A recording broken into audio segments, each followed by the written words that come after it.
Hello, welcome to Gourmet, the channel where I cook my way through all the cookbooks I own and have never used. We are working with Delicious Disney, where we'll be making Sonoma Goat Cheese Ravioli. Um, these sounded quite delicious. I've never had them. Don't even know if they're still on the menu. They're from Disney's California Grill. But I'm excited to try these. So let's get started.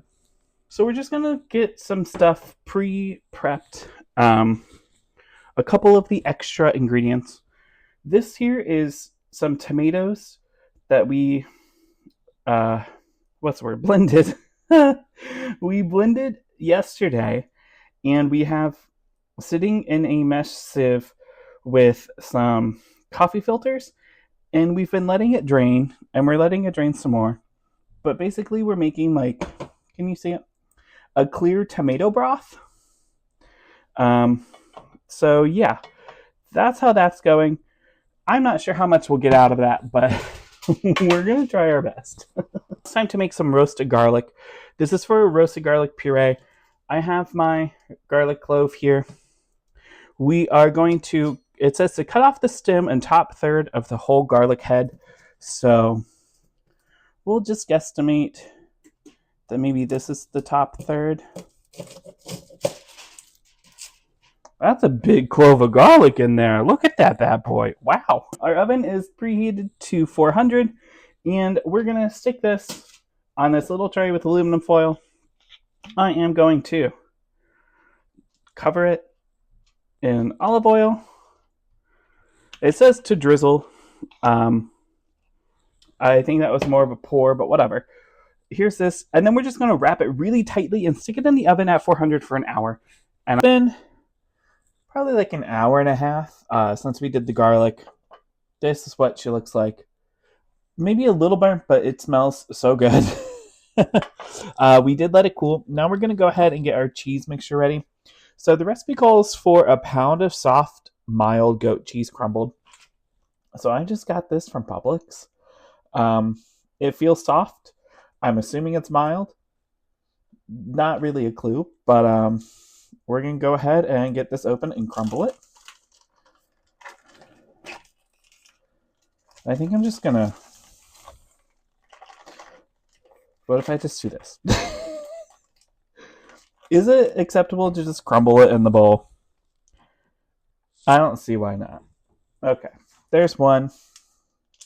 Let's get the other one. Lastly, I've got this goat cheese. So the recipe called for 5.5 ounces, which this is over, but I'm using the whole thing because whatever, of aged goat cheese crumbled. So this is just the aged goat cheese. It doesn't say aged, but that's what I'm counting it as. And I'm just going to go ahead and, I don't know, what if I just cut off this? There we go. Let's open up our cheese. I should have done this beforehand. Have to get our hands real messy. Can you eat the outside of this? It looks like it. Okay, here's all of this. I'm just going to go ahead and crumble it. Oh, it does have a film. How fun. Okay. Well, that's good to know if you have never bought goat cheese before. It has a crust.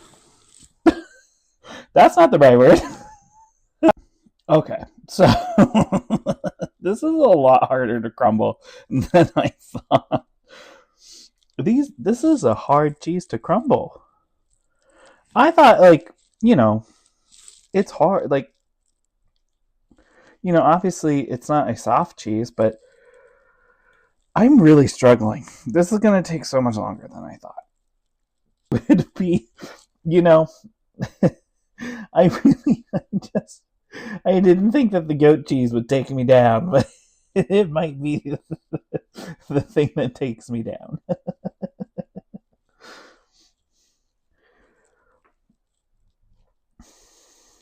And I just feel like you're going to stir it and it's all going to come back together. So I'm going to wash my hands and we'll come back to this mess. Our cheese is crumbled. So let's just add in the rest of our ingredients. We need a half cup of seasoned breadcrumbs. So here are the breadcrumbs I'm using. I don't, when it comes to breadcrumbs, okay, I can't get this open. The breadcrumbs are finally open. I was trying to say, when it comes to breadcrumbs, I don't really see a difference in between like a brand name, store brand, whatever. So I just kind of buy whatever is the cheapest. So there's a quarter cup.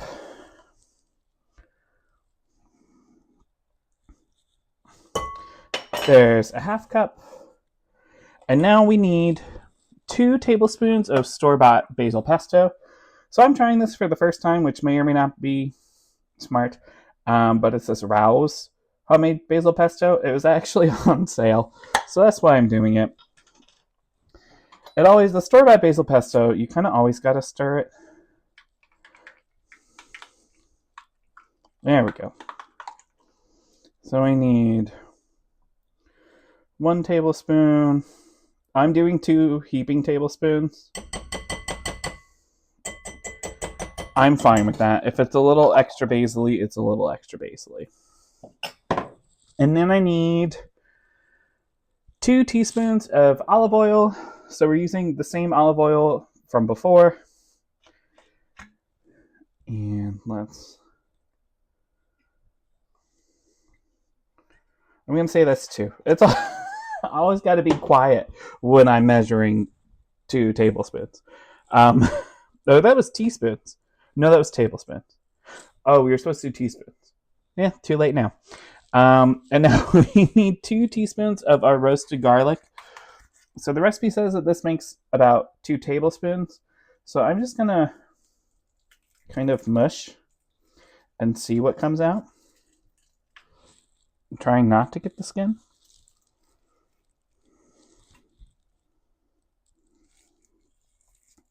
Okay, so full disclosure, I've never done this before with garlic, so I don't know. Oh. Okay, my hands are a mess. I'm going to go wash my hands. Oh, hands are washed.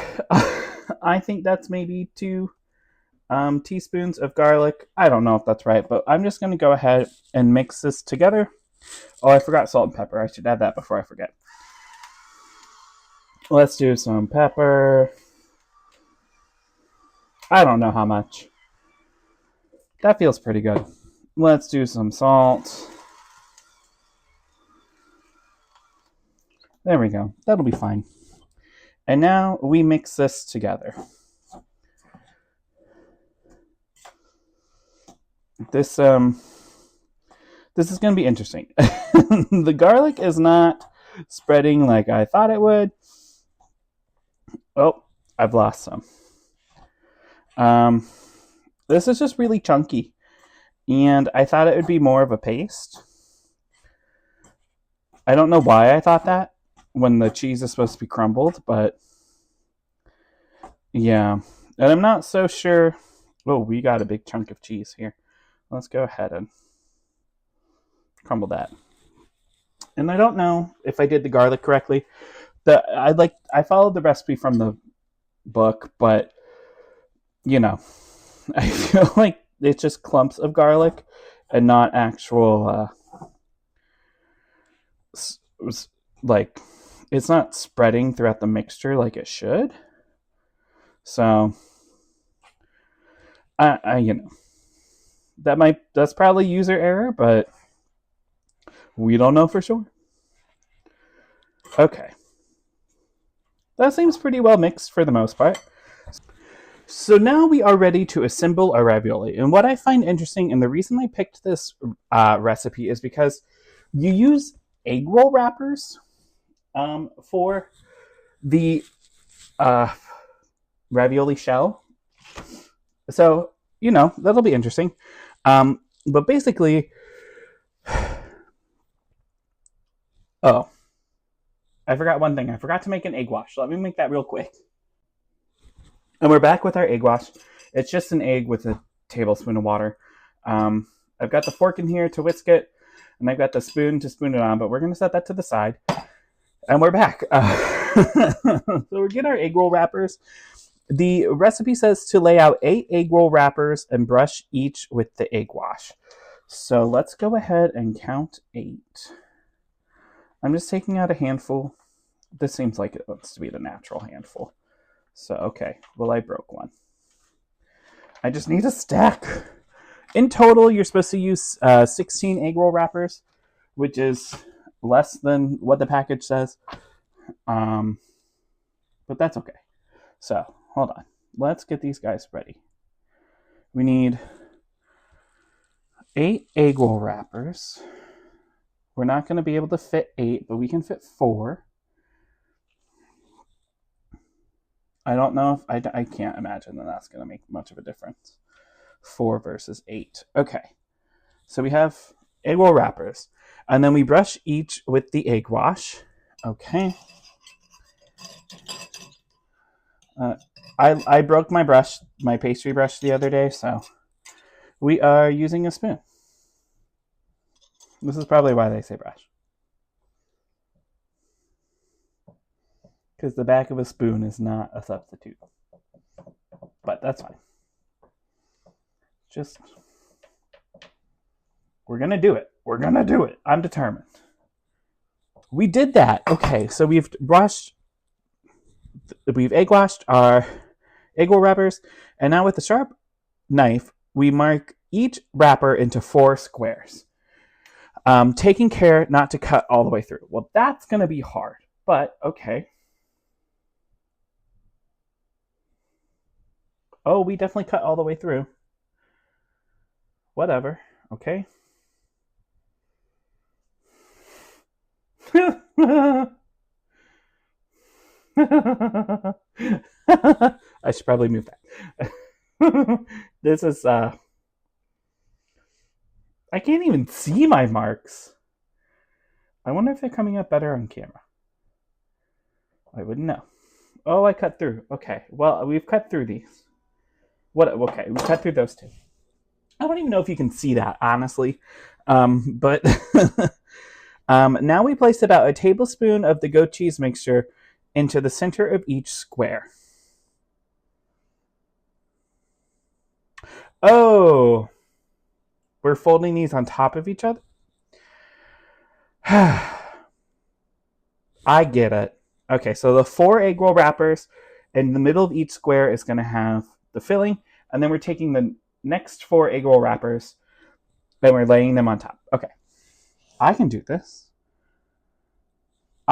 Is it bad to do it with my hand? I think that's what we're going to do. Don't come for me. It's hard when you can't see the squares that you've made. So, I'm trying my best. These are definitely going to pop open. I can tell that I'm overfilling these. So we'll try better. We'll try to do smaller amounts. That's a big boy. What if we just kind of... But it's so soft. It's all the soft cheese. Okay, you know what? Just some soft, some hard. Maybe that's the right size. We good there. Okay. I guess I could have cleaned my tablespoon. But why do that when you can just touch the filling of every single one of these? Hands are cleaned. And now we're going to take... Okay, well, let's read. Okay, now we are going to take our next egg roll wrapper, whichever one we want to grab, because they all came together. And we are going to cover one of these and push the edges together. Well, these are uneven. Maybe if we do that, if we just squish it down a little bit. There's no way that these stay shut when we... Okay, let's do that. And then we cut each into 4 squares. I think. Anyways. Pretty sure this is what we're supposed to do now. Is cut these. Better than what I'm doing. Okay. Okay. Okay. Okay. Not horrendous. Not the best.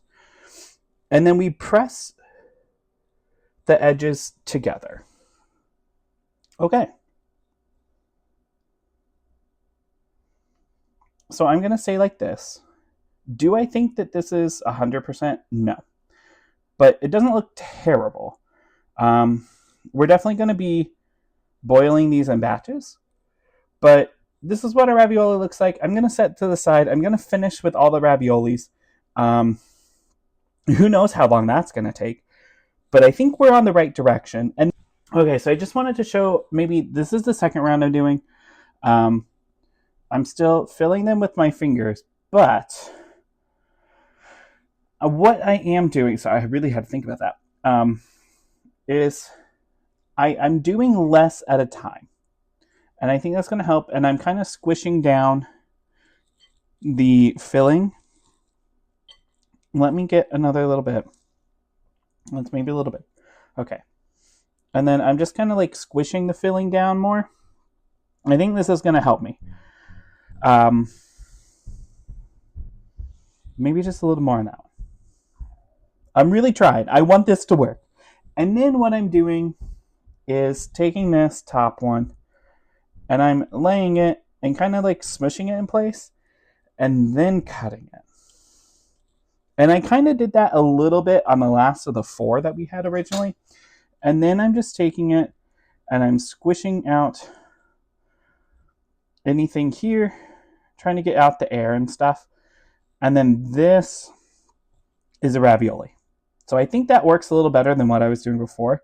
I know the cookbook says to basically do 4 at a time, but I'm not confident enough for that. So, ooh, what a roiling boil. So we've got some water just boiling away. I have 2 plates of these raviolis. I did not make all of them, and I did not use all of the filling.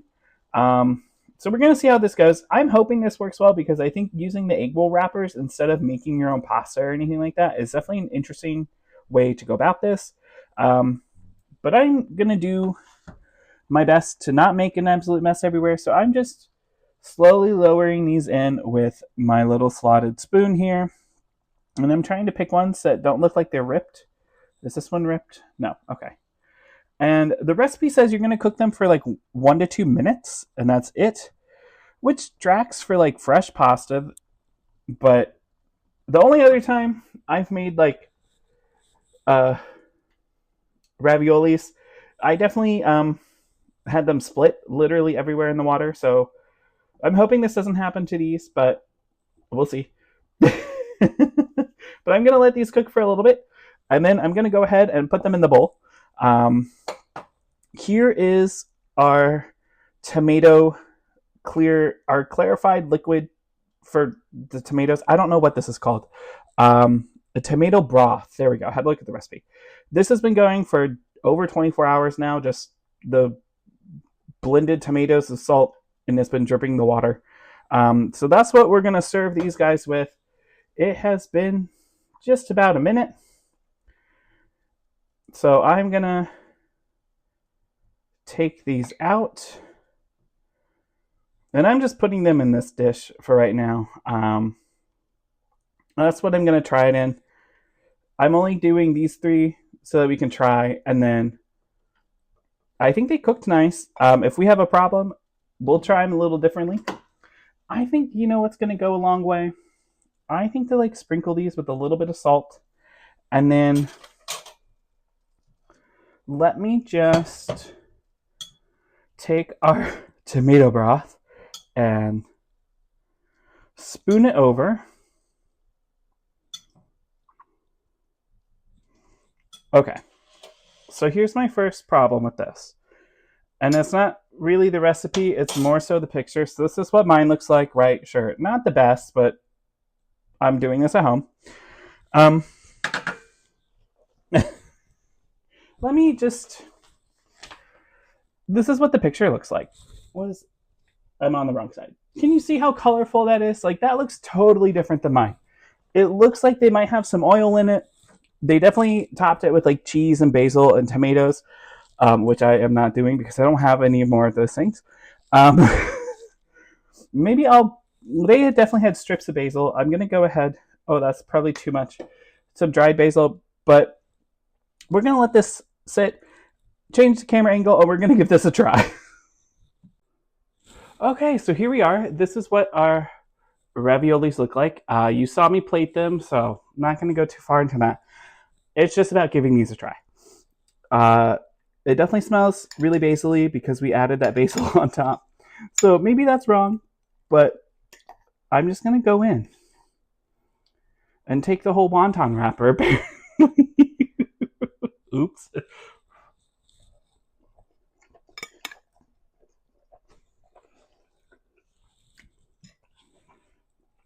Okay, I'm not going to lie. I made this because I thought the wonton wrapper ravioli was a really interesting thing. That was so good. Wow. I did not expect that, truthfully. That was, I mean, it tastes a lot like pesto, but the tomato broth really has a great flavor to it. Um, I'm really trying to get my thoughts on this one because it's not a perfect 10.